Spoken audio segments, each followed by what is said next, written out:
안녕하세요. 30년째 당뇨 환자분들을 진료하고 있는 의사입니다. 오늘은 정말 많은 분들이 궁금해 하시는 이야기를 가지고 왔습니다. 바로 떡국, 칼국수, 수제비 이야기입니다. 혹시 명절 아침에 온 가족이 둘러앉아서 떡국 먹을 때 여러분만 혼자 떡은 건져내고 국물만 조금 드신 적 있으세요? 분식집에서 손주들이 수제비 먹는 거 보면서 할머니는 안 먹어, 혈당 때문에, 이렇게 말씀하신 적 있으실 거예요. 떡국, 칼국수, 수제비. 이 음식들의 공통점이 뭔지 아세요? 겨울에는 특히 더 생각나는 음식들이죠. 그런데 당뇨 환자분들한테는 이게 제일 무서운 음식이 돼버렸습니다. 많은 분들이 이렇게 생각하세요. 이제 평생 이런 거 못 먹는 거구나. 완전히 끊어야만 답일까요? 정말 평생 한 숟가락도 못 드시는 걸까요? 아닙니다. 같이 먹어주기만 해도 혈당을 확 낮춰주는 채소들이 있습니다. 오늘 제가 알려드릴 방법은 떡이나 면을 조금 줄이고 채소를 똑똑하게 더하는 방법입니다. 이 방법만 알아두시면 명절 떡국도 칼국수도 수제비도 훨씬 덜 부담스럽게 드실 수 있어요. 그런데 그 방법을 말씀드리기 전에 먼저 이걸 아셔야 합니다. 왜 떡국, 칼국수, 수제비가 당뇨 환자분들한테 특히 더 위험한지 말이에요. 이걸 모르시면은 나중에 제가 알려드릴 방법도 제대로 실천하기 어렵거든요. 떡국 한 그릇 생각해 보세요. 거기 들어있는 떡이 뭘로 만들어졌죠? 쌀입니다. 칼국수는요, 밀가루입니다. 수제비도 밀가루죠. 이 떡과 면들은 우리 몸에 들어가면 거의 100% 포도당으로 바뀝니다. 그냥 설탕 먹는 거랑 크게 다르지 않아요. 그런데 여기서 더 무서운 게 있습니다. 뜨끈한 국물 속에 들어있는 떡과 면은 부드럽잖아요.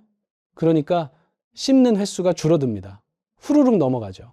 씹는 횟수가 줄면 어떻게 될까요? 소화가 빨라집니다.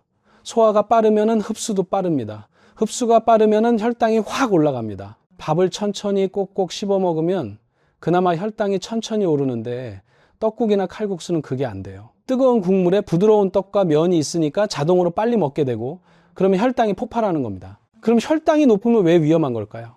많은 분들이 혈당이 좀 높으면 어때? 당장 어디 아픈 것도 아닌데 이렇게 생각하세요.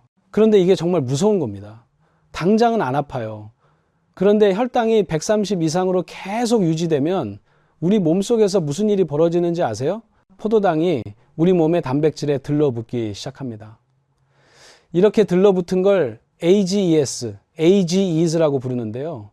이게 바로 당화 최종 산물입니다. 이 물질이 혈관 벽에 쌓이면 혈관에 염증이 생깁니다. 염증이 생기면 혈관이 딱딱해지고 좁아집니다. 이게 바로 동맥경화예요. 동맥경화가 생기면 어떻게 될까요? 눈의 혈관이 막히면 망막병증이 생깁니다. 시력을 잃을 수 있어요. 홍파세 혈관이 망가지면 신부전이 옵니다. 투석을 해야 할 수도 있습니다. 다리 신경의 혈관이 막히면 신경병증이 생겨서 발이 저리고 감각이 없어집니다. 뇌혈관이 막히면 뇌졸중입니다. 이게 다 떡국 한 그릇, 칼국수 한 그릇에서 시작될 수 있다는 얘기예요. 그러니까 떡국, 칼국수, 수제비는 따뜻하고 부드러워서 좋지만 당뇨 환자분들의 혈관에는 가장 가혹한 음식이라는 겁니다. 그래서 많은 분들이 이런 음식을 완전히 끊으세요. 평생 안 드시는 겁니다. 그런데 제가 지난 30년 동안 환자분들을 보면서 느낀 게 있습니다. 완전히 끊는 것도 방법이지만 그게 평생 가능한가? 명절 때마다, 가족 모임 때마다, 추운 겨울날 칼국수 생각날 때마다 참기만 하는 게 답일까? 저는 그게 아니라고 생각합니다. 먹되 똑똑하게 먹는 방법이 있습니다. 그게 바로 오늘 제가 알려드릴 채소 이야기입니다. 많은 분들이 이렇게 생각하세요. 밥 양 줄이고 떡 양 줄이고 면 양 줄이면 되는 거 아니야? 물론 그것도 중요합니다. 그런데 그것만으로는 부족해요.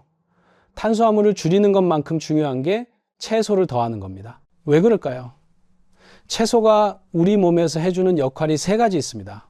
첫 번째, 식이섬유가 포도당 흡수 속도를 늦춰줍니다. 떡이나 면을 먹으면 포도당이 확 흡수되잖아요. 그런데 채소를 먼저 먹으면 식이섬유가 위장에서 그물처럼 퍼지면서 포도당이 천천히 흡수되게 만듭니다. 혈당이 천천히 오르면 췌장도 덜 힘들고 혈당 스파이크도 줄어듭니다. 두 번째, 항산화 작용과 항염 작용입니다. 아까 말씀드린 AGEs, 당화 최종 산물 기억하시죠? 채소에 들어있는 항산화 성분들이 이 AGEs가 쌓이는 걸 막아주고 혈관의 염증을 줄여줍니다. 혈당이 조금 올라가더라도 혈관이 덜 망가지는 거예요. 세 번째, 인슐린 저항성을 개선합니다. 당뇨 환자분들은 인슐린이 제대로 작동을 안 하잖아요. 채소를 꾸준히 드시면 인슐린이 다시 제 역할을 하기 시작합니다. 같은 양의 떡국을 먹어도 혈당이 덜 오르는 몸으로 바뀌는 거예요. 그래서 오늘 제가 알려드릴 내용의 핵심은 이겁니다. 어떤 채소를 언제 어떻게 먹어야 떡국, 칼국수, 수제비가 덜 위험해지는가? 이게 오늘의 핵심입니다. 자, 그럼 이제부터 구체적으로 말씀드리겠습니다. 먼저 기본적으로 꾸준히 드셔야 할 채소 3가지부터 알려드릴게요. 첫 번째는 브로콜리입니다. 브로콜리 많이 들어보셨죠? 그런데 왜 브로콜리가 좋은지 정확히 아시는 분은 많지 않으세요? 브로콜리에는 설포라판이라는 성분이 들어있습니다. 이게 정말 강력한 항산화 성분이에요. 이 설포라판이 뭘 하느냐? 인슐린 저항성을 낮춰줍니다. 그러니까 췌장에서 나오는 인슐린이 제대로 일을 하게 만드는 거예요. 또 혈관의 염증을 줄여주고 혈관 벽을 보호합니다. 당뇨 환자분들한테 가장 무서운 게 혈관 합병증이잖아요. 브로콜리가 그걸 막아주는 겁니다. 게다가 브로콜리에는 식이섬유도 엄청 많습니다. 아까 말씀드린 것처럼 식이섬유는 식후 혈당이 확 치솟는 걸 막아줘요. 그래서 떡국이나 칼국수 먹기 전에 브로콜리를 먼저 드시면 혈당이 훨씬 덜 오릅니다. 브로콜리는 어떻게 먹어야 할까요? 절대로 너무 오래 삶으면 안 됩니다. 비타민C랑 설포라판 성분이 다 날아가 버려요. 그냥 살짝만 데치세요. 3분에서 5분 정도면 충분합니다. 아니면은 전자레인지에 스팀으로 살짝 쪄도 좋아요. 여기서 한 가지 팁을 더 드릴게요. 브로콜리를 먹을 때 올리브유를 살짝 뿌려서 드세요. 왜냐하면 브로콜리의 좋은 성분들이 지용성이거든요. 기름과 함께 먹어야 흡수가 잘 됩니다. 올리브유 이야기는 나중에 더 자세히 말씀드릴게요. 일단은 브로콜리 먹을 때 올리브유 1숟갈 정도 뿌려 드시면 효과가 배가 된다는 것만 기억하세요. 두 번째 채소는 오이입니다. 오이, 이렇게 생각하실 수 있어요. 오이는 그냥 물 아니야? 맞습니다. 오이는 95%가 물이에요. 그런데 바로 그게 장점입니다. 혈당 지수가 거의 없어요. 아무리 많이 먹어도 혈당이 안 오릅니다. 그런데 오이의 진짜 힘은 따로 있습니다. 오이에는 쿠쿠르비타신이라는 성분이 들어있어요. 이 성분이 인슐린 저항성을 개선하고 당이 흡수되는 속도를 늦춰줍니다. 또 플라보노이드라는 항산화 성분도 풍부해서 혈관을 보호해줘요. 오이의 가장 큰 장점은 이겁니다. 식사 전에 먹기 딱 좋다는 거예요. 거꾸로 식사법 들어보셨죠? 탄수화물을 제일 나중에 먹는 방법입니다. 채소를 먼저 먹고 단백질 먹고 탄수화물은 제일 마지막에 먹는 거예요. 그럴 때 오이가 정말 좋습니다. 떡국이나 칼국수 먹기 10분 전에 오이를 껍질째 1개 드세요. 그냥 쓱쓱 씻어서 베어 먹으면 됩니다. 그러면 식이섬유가 위장에 깔리면서 나중에 들어올 떡이나 면의 포도당 흡수를 늦춰줍니다. 실제로 연구 결과를 보면 식사 전에 오이를 먹은 사람들은 식후 혈당이 20에서 30% 덜 올랐습니다. 같은 양의 떡국을 먹어도 오이를 먼저 먹은 사람과 안 먹은 사람의 혈당 차이가 이렇게 큽니다. 게다가 오이는 수분이 많아서 포만감도 주잖아요. 그러니까 떡이나 면양도 자연스럽게 줄어듭니다. 세 번째 채소는 부추입니다. 부추? 이렇게 생각하실 수 있어요. 부추는 그냥 향 내는 거 아니야? 아닙니다. 부추는 정말 강력한 혈당 관리 채소예요. 부추에는 황화합물이라는 성분이 들어 있습니다. 이게 마늘이나 양파에 들어있는 그 성분이에요. 이 황화합물이 인슐린 민감성을 높여줍니다. 그러니까 같은 양의 인슐린으로도 혈당을 더 잘 낮출 수 있게 되는 거예요. 게다가 부추는 혈관 건강에도 정말 좋습니다. 혈액순환을 돕고 혈관 벽의 염증을 줄여줘요. 당뇨 환자분들이 가장 조심해야 할 게 혈관 합병증이라고 말씀드렸죠. 부추가 그걸 예방하는 데 도움을 줍니다. 부추의 또 다른 장점은 떡국, 칼국수, 수제비랑 정말 잘 어울린다는 겁니다. 맛도 좋고 조리하기도 쉬워요. 떡국에 부추 한 줌 넣으면 향도 좋고 색도 예쁘잖아요. 칼국수나 수제비에도 마찬가지고요. 그래서 제가 권해드리는 방법은 이겁니다. 떡국이나 칼국수 끓일 때 부추를 평소보다 2~3배 많이 넣으세요. 떡이나 면 양은 반으로 줄이고 부추는 2~3배 늘리는 겁니다. 그러면 그릇은 똑같이 가득 차 있는데 혈당은 훨씬 덜 오릅니다. 자, 지금까지 기본적으로 꾸준히 드셔야 할 채소 3가지를 말씀드렸습니다. 브로콜리, 오이, 부추. 이 3가지만 기억하셔도 혈당 관리에 큰 도움이 됩니다. 그런데 여기서 끝이 아닙니다. 이제부터가 진짜 중요한 이야기예요. 떡국, 칼국수, 수제비 먹을 때 직접 넣어서 먹으면 좋은 실전 채소 4가지를 알려드리겠습니다. 이거 정말 효과 좋습니다. 첫 번째는 양배추입니다. 양배추를 식사 전에 먹으면 혈당 상승을 막는 효과가 정말 확실합니다. 왜 그럴까요? 양배추에는 비타민 U라는 성분이 들어있습니다. 이게 위 점막을 보호해주는 성분이에요. 떡국이나 칼국수 먹기 전에 양배추를 먹으면 위 벽을 코팅하는 효과가 있습니다. 그러면 나중에 들어오는 떡이나 면이 소화되고 흡수되는 속도가 느려져요. 게다가 양배추는 식이섬유가 정말 많습니다. 칼로리는 낮은데 부피는 크잖아요. 그래서 포만감도 주고 혈당 상승도 억제하고 일석이조입니다. 여기서 중요한 건 먹는 순서예요. 떡국이나 칼국수 먹기 10분 전에 양배추를 먼저 드세요. 생으로 먹어도 되고 살짝 데쳐서 먹어도 됩니다. 한 줌 정도, 손바닥만 한 크기 정도면 충분해요. 실제로 한 연구를 보면요, 식사 전에 양배추를 먹은 그룹은 식후 혈당이 평균 30% 덜 올랐습니다. 같은 양의 탄수화물을 먹었는데도 말이에요. 이게 바로 양배추의 힘입니다. 또 하나 중요한 게 있습니다. 떡국이나 칼국수 국물이 맵고 자극적이잖아요. 특히 이 칼국수는 멸치 육수에 소금도 많이 들어가고요. 이런 자극적인 음식은 위 점막을 손상시킬 수 있어요. 그런데 양배추를 먼저 먹으면 위를 보호하면서 동시에 혈당도 관리할 수 있습니다. 두 번째 실전 채소는 청경채입니다. 청경채는 라면이나 칼국수류와 조리궁합이 정말 좋아요. 청경채에는 비타민 C, 칼슘, 베타카로틴이 풍부합니다. 특히 베타카로틴은 항산화 작용이 강해서 혈관을 보호해줘요. 또 항염증 작용도 있어서 당뇨로 인한 만성염증을 줄이는 데 도움을 줍니다. 청경채의 가장 큰 장점은 맛과 식감이에요. 칼국수나 수제비에 청경채를 넣으면 아삭아삭한 식감이 살아있으면서도 국물 맛을 해치지 않습니다. 오히려 더 시원하고 깔끔해져요. 청경채는 이렇게 드세요. 칼국수나 수제비를 끓일 때 면이나 수제비 양을 평소에 반으로 줄이세요. 대신 청경채를 한 줌 넉넉하게 넣으세요. 너무 오래 끓이면 안 되고요. 마지막에 넣어서 살짝만 데치는 게 좋습니다. 그래야 비타민도 안 파괴되고 아삭한 식감도 살아요. 어떤 환자분이 이렇게 말씀하시더라고요. 선생님, 청경채 넣으니까 칼국수가 훨씬 담백하고 속도 편해요. 그리고 혈당도 덜 올라가고요. 실제로 이 분은 청경채를 넣은 칼국수를 드신 후 혈당을 재봤더니 평소보다 40 정도 덜 올랐다고 하세요. 세 번째 실전 채소는 숙주나물입니다. 숙주는 면 대체 효과가 가장 강력한 채소예요. 숙주나물은 칼로리가 정말 낮습니다. 100g에 30칼로리 정도밖에 안 돼요. 그런데 부피는 크죠. 그래서 칼국수나 수제비에 숙주를 듬뿍 넣으면 면양을 크게 줄여도 그릇이 가득 차 보입니다. 숙주에는 비타민 C와 식이섬유가 풍부합니다. 특히 수용성 식이섬유가 많아서 포도당 흡수를 늦추는 데 효과적이에요. 소화도 잘 되고 속도 편하고 혈당 관리에도 좋고 일석삼조입니다. 제가 추천하는 방법은 이겁니다. 칼국수나 수제비를 끓일 때 면이나 수제비를 반만 넣으세요. 그리고 숙주나물을 한 줌 가득 넣으세요. 마지막에 넣어서 살짝만 데치면 됩니다. 그러면 시각적으로는 그릇이 가득 차 있는데 실제 탄수화물 양은 반으로 줄어듭니다. 실제로 당뇨 환자분들 중에 이 방법을 쓰시는 분이 많아요. 한 분은 이렇게 말씀하셨습니다. 칼국수가 너무 먹고 싶어서 참다가 이 방법으로 먹었는데 혈당이 140까지밖에 안 올라가더라고요. 예전에는 180까지 올랐었는데 말이에요. 네 번째 실전 채소는 버섯입니다. 표고버섯이나 느타리버섯 다 좋아요. 버섯은 식이섬유 덩어리예요. 칼로리는 낮은데 식이섬유와 단백질이 풍부합니다.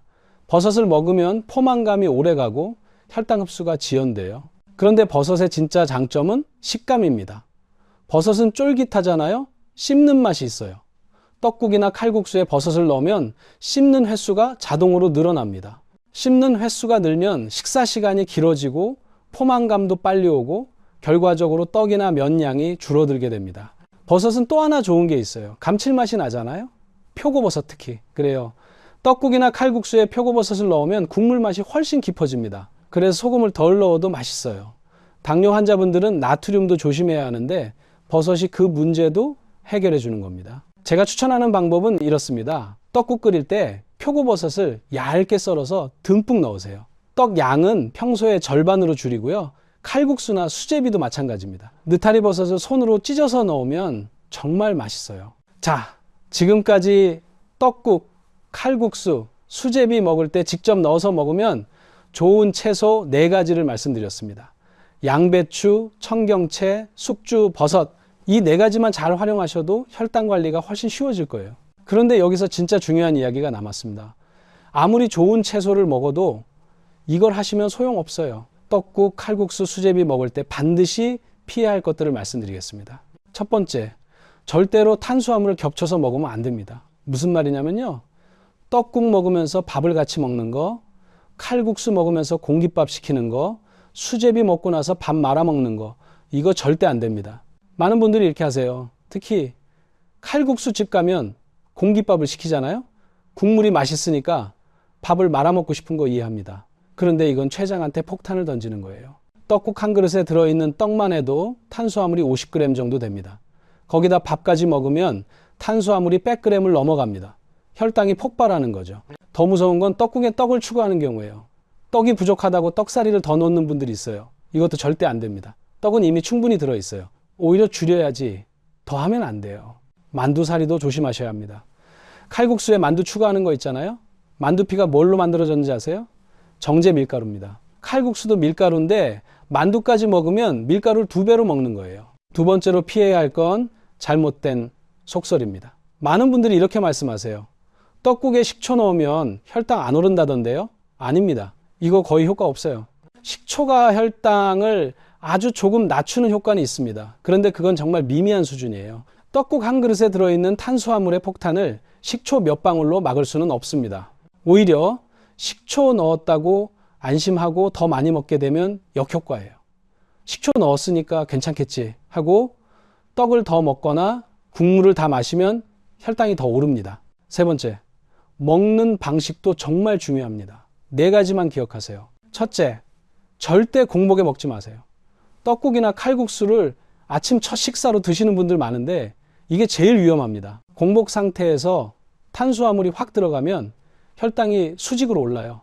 차라리 오이나 양배추를 먼저 드시고 10분 있다가 드세요. 둘째, 떡이나 면 양을 평소의 절반으로 줄이세요. 그럼 배가 안 차잖아요. 하실 수 있는데 아까 말씀드린 채소들을 듬뿍 넣으면 됩니다. 양배추, 청경채, 숙주, 버섯 이런 거 듬뿍 넣으면 그릇은 가득 찬데 탄수화물은 반으로 줄어요. 셋째, 국물은 3분의 1만 드세요. 가능하면 건더기 위주로 드시고요. 국물에는 나트륨도 많고 국물이 뜨거우면 떡이나 면을 빨리 먹게 돼요. 국물을 적게 드시면 자연스럽게 천천히 먹게 됩니다.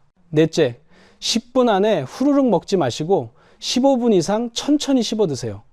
빨리 먹으면 혈당도 빨리 오르고 포만감도 덜 느껴져서 더 많이 먹게 돼요. 천천히 꼭꼭 씹어 먹으면 혈당도 천천히 오르고 적은 양으로도 배가 부릅니다. 자, 여기까지 떡국, 칼국수, 수제비 먹을 때 주의사항을 말씀드렸습니다. 그런데 아직 끝나지 않았어요.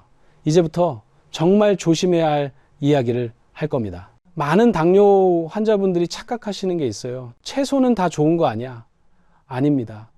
채소처럼 보이지만 사실은 탄수화물 폭탄인 것들이 있어요. 이거 3가지만 꼭 기억하세요. 첫 번째는 감자입니다. 감자가 왜 위험한지 아세요?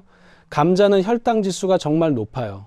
삶은 감자가 80, 구운 감자는 90까지 올라갑니다. 이게 어느 정도냐면요. 설탕보다 높아요. 감자는 식이섬유가 거의 없어요. 전분 덩어리예요. 그래서 먹으면 포도당으로 빠르게 바뀌고 혈당이 확 올라갑니다. 떡국 한 그릇 먹는 것만큼 위험할 수 있어요. 특히 조심해야 할 건 감자 가공식품입니다. 감자튀김 포테이토 칩 이런 건 말할 것도 없고요. 휴게소에서 파는 설탕 뿌린 감자 간식 이거 절대 드시면 안 됩니다. 감자도 위험한데 거기에 설탕까지 뿌려져 있으면은 혈당이 얼마나 오르겠어요. 두 번째는 고구마입니다. 고구마는 건강식품 아니에요? 많은 분들이 이렇게 생각하세요. 맞습니다. 일반인한테는 건강식품이에요. 그런데 당뇨 환자분들한테는 아니에요. 고구마는 삶아도 혈당 지수가 70입니다. 군고구마는 80 이상이에요. 특히 요즘 마트에서 파는 달달한 호박고구마 이거 정말 위험합니다. 호박고구마가 혈당을 가장 많이 올리고 그 다음이 밤고구마, 자색고구마 순서예요. 그럼 고구마는 아예 못 먹나요? 아닙니다.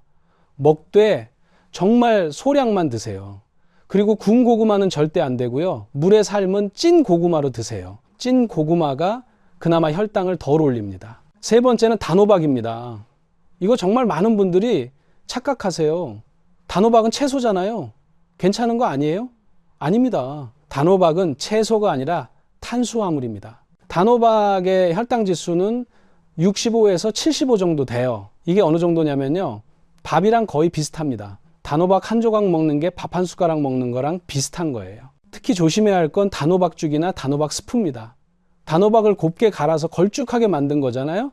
이거 먹으면 혈당이 폭발합니다. 씹을 필요도 없이 넘어가니까 흡수가 엄청 빠르거든요. 자, 지금까지 채소처럼 보이지만 조심해야 할 탄수화물 세 가지를 말씀드렸습니다. 감자, 고구마, 단호박. 이 세 가지는 떡국, 칼국수, 수제비만큼 조심하셔야 합니다. 그런데 여기서 제가 한 가지 더 알려드릴 게 있어요. 떡국, 칼국수 먹는 날 말고 평소에 챙기면 정말 좋은 음식들이 있습니다. 이걸 한 숟갈씩만 드셔도 혈당 관리에 큰 도움이 돼요. 첫 번째는 엑스트라 버진 올리브유입니다. 아까 브로콜리 먹을 때 올리브유 이야기했던 거 기억하시죠? 올리브유는 정말 대단한 식품이에요. 올리브유에는 불포화 지방산, 폴리페놀, 올레산, 올레오칸탈 같은 성분들이 들어있습니다. 이게 다 뭐 하는 성분들이냐면요. 항산화작용, 항염증 작용을 하는 성분들이에요. 혈관을 보호하고 염증을 줄이고 인슐린 저항성을 개선합니다. 실제로 한 연구를 보면요. 매일 아침 올리브유 한 숟갈씩 드신 분들은 식후 혈당이 20에서 30% 적게 올랐습니다. 당화혈색소도 9점대에서 6점대 초반까지 떨어진 사례가 있어요. 올리브유는 어떻게 먹어야 할까요? 여러 가지 방법이 있습니다. 공복에 소주잔 반잔 정도를 그냥 마시는 방법도 있고요. 밥에 한 숟갈 뿌려서 비벼 먹는 방법도 있습니다. 샐러드에 뿌려 먹는 건 기본이고요. 밥에 올리브유를 뿌려 먹으면 혈당 상승량이 30% 이상 줄어듭니다. 왜냐하면 올리브유의 지방 성분이 탄수화물 흡수를 늦추거든요. 외식하실 때도 휴대용 올리브유 작은 병을 들고 다니시면서 식사 전에 한 숟갈씩 드시는 것도 좋은 방법이에요. 올리브유 고를 때는 꼭 엑스트라 버진 제품을 고르세요. 산도가 0.8 미만인 제품이 좋고요. 폴리페놀 함량이 높은 걸 선택하세요. 병에 표시되어 있을 거예요. 한 가지 주의사항이 있습니다. 어떤 분들은 공복에 올리브유 마시면 속이 불편하실 수 있어요. 그러면 식사와 함께 드시거나 요리에 활용하세요. 그리고 췌장이 안 좋으신 분들은 과도하게 드시면 안 되니까 의사와 상담하세요. 두 번째는 강황가루입니다. 강황 들어보셨죠? 카레에 노란색을 내는 그 가루예요. 강황에는 커큐민이라는 성분이 들어있는데 이게 정말 강력한 항산화 항염증 성분이에요. 커큐민은 인슐린 저항성을 개선하는데 특히 효과가 좋습니다. 실제로 연구를 보면요.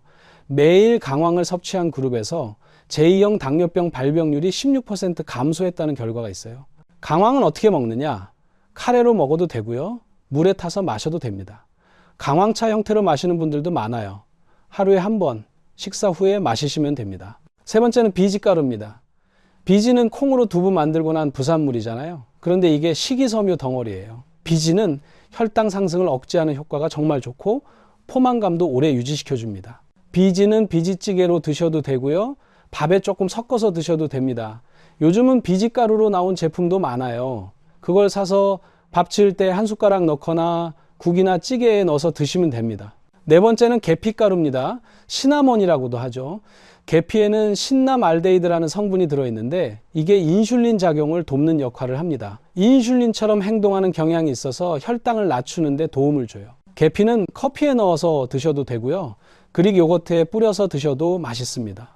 계피가루 사실 때 주의할 점은 설탕이 첨가된 제품이 많다는 거예요. 꼭 순수 계피가루를 사세요. 또 하나, 중국산 카시아 계피는 쿠마린이라는 성분이 많이 들어있어서 장기간 많이 먹으면 간에 부담이 될 수 있어요.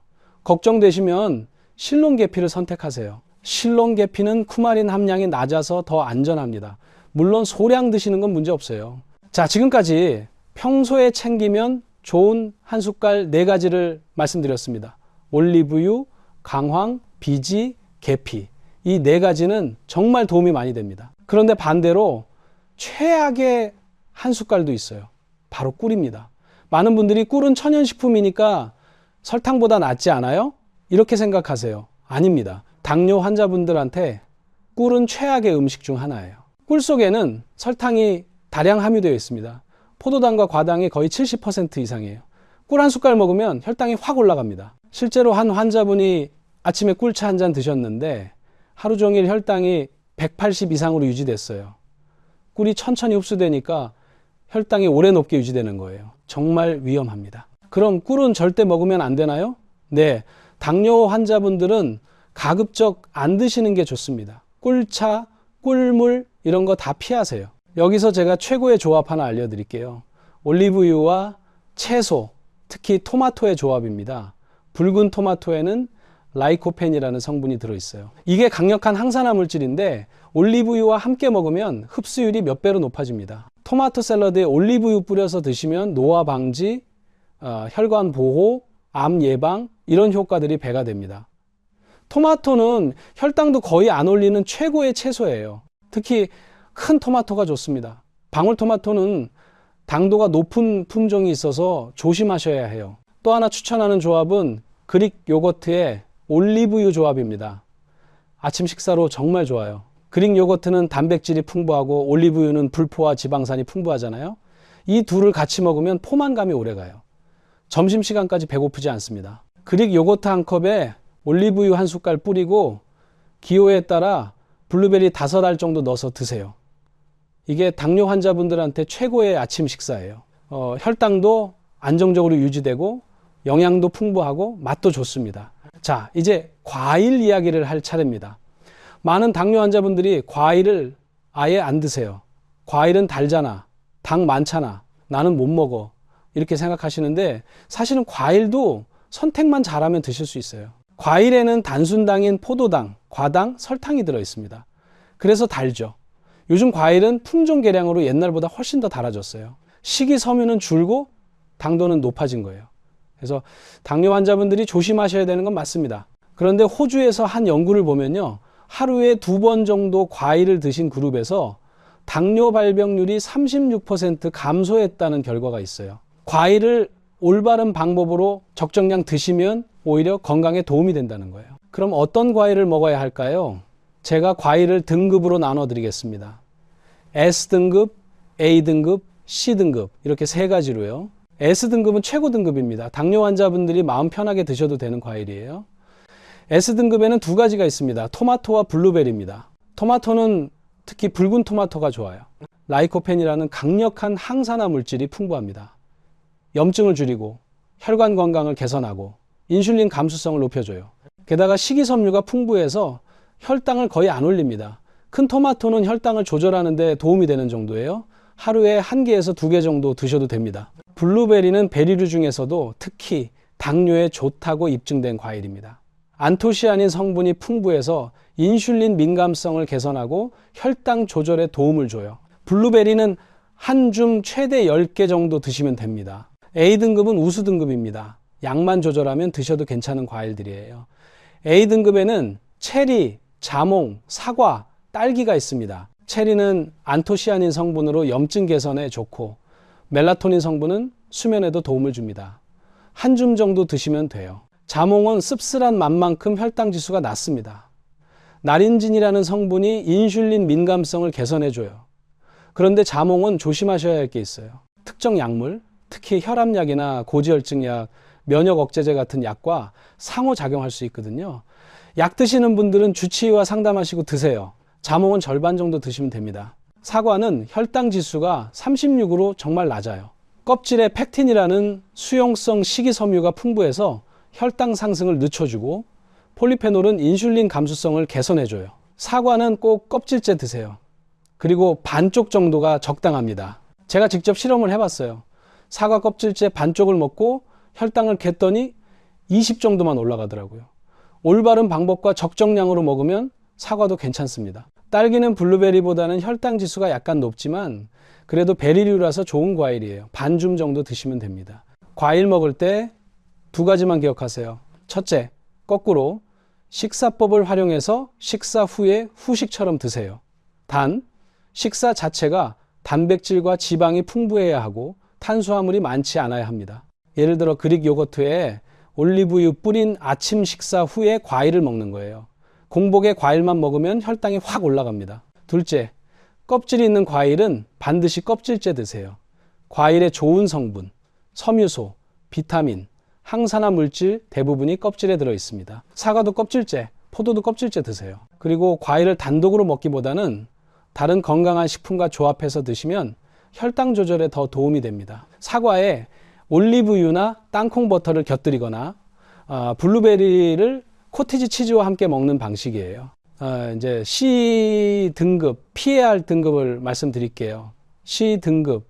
과일은 당뇨 환자분들이 절대로 드시면 안 됩니다. 첫 번째는 감, 특히 홍시입니다. 홍시는 혈당을 정말 많이 올려요. 제 환자분 중에 한 분이 홍시 드셨는데 혈당이 90에서 180까지 올라갔어요. 홍시는 혈당을 최악으로 올리는 과일 중 하나입니다. 단감도 조심하셔야 돼요. 두 번째는 열대 과일입니다. 파인애플, 망고 같은 거요. 이런 과일들은 정말 달잖아요. 먹으면 100% 혈당 스파이크가 일어납니다. 양을 줄여도 혈당이 급등하는 경우가 많아요. 아예 안 드시는 게 좋습니다. 세 번째는 말린 과일입니다. 건포도, 말린 망고 이런 거요. 과일의 수분이 날아가면서 당이 농축되잖아요. 그래서 혈당을 가장 많이 올립니다. 건포도는 일반 포도보다 훨씬 많은 당을 함유하고 있어요. 가장 최악의 과일이라고 할 수 있습니다. 자, 지금까지 정말 긴 이야기를 했습니다. 이제 마무리할 시간이에요. 오늘 제가 드린 말씀을 한 문장으로 정리하면 이겁니다. 떡국, 칼국수, 수제비를 끊는 게 아니라 같이 먹는 것을 바꾸는 겁니다. 오늘 제가 알려드린 채소들 브로콜리, 오이, 부추, 양배추, 청경채, 숙주, 버섯 이것들만 잘 활용하셔도 떡국, 칼국수, 수제비를 지금보다 훨씬 덜 부담스럽게 드실 수 있습니다. 그리고 평소에 올리브유, 강황, 비지, 계피 이런 한 숟갈 습관만 들이셔도 혈당 관리가 훨씬 쉬워질 거예요. 과일도 S등급이나 A등급 과일을 올바른 방법으로 적정량만 드시면 괜찮습니다. 당뇨는 약이 치료하는 게 아닙니다. 식습관이 치료의 중심입니다. 많은 분들이 약만 먹으면 혈당이 떨어질 거라고 생각하세요. 아닙니다. 약은 혈당을 낮추는 역할만 할 뿐이에요. 근본적인 치료는 식습관에서 나옵니다. 당뇨는 잘못된 식습관과 운동 부족으로 생기는 병입니다. 그러니까 식습관을 바꿔야 근본적으로 나아지는 거예요. 의사들 사이에서 식치라는 말이 있을 정도입니다. 식사로 병을 치료한다는 뜻이에요. 당뇨 환자의 70%는 건강하지 않은 식단으로 인해 발병률이 높아진다는 연구 결과도 있습니다. 그러니까 식습관 관리가 당뇨 치료의 핵심이에요. 완전히 끊는 게 아니라 덜 먹고 천천히 먹고 채소를 더 먹는 것. 이게 핵심입니다. 명절에 가족들이 떡국 먹을 때 여러분도 이제 함께 드실 수 있어요. 떡양은 반으로 줄이고 버섯이랑 부추를 듬뿍 넣고 양배추를 먼저 드시고 나서 천천히 드시면 됩니다. 칼국수집 가서도 이제 주저하지 마세요. 면 양반으로 줄이고 청경채랑 숙주 듬뿍 넣어달라고 하고 국물은 조금만 드시면 됩니다. 수제비도 마찬가지예요. 수제비 양 줄이고 채소 늘리고 천천히 씹어 드시면 됩니다. 당뇨는 평생 가는 병입니다. 평생 참고 견디기만 할 수는 없어요. 먹되 똑똑하게 먹는 방법을 아는 게 중요합니다. 오늘 제가 알려드린 방법들 꼭 실천해 보세요. 혈당 관리는 하루아침에 되는 게 아닙니다. 꾸준히 매일매일 실천하는 게 중요해요. 오늘 하루 실천하고 말 게 아니라 평생의 습관으로 만드셔야 합니다.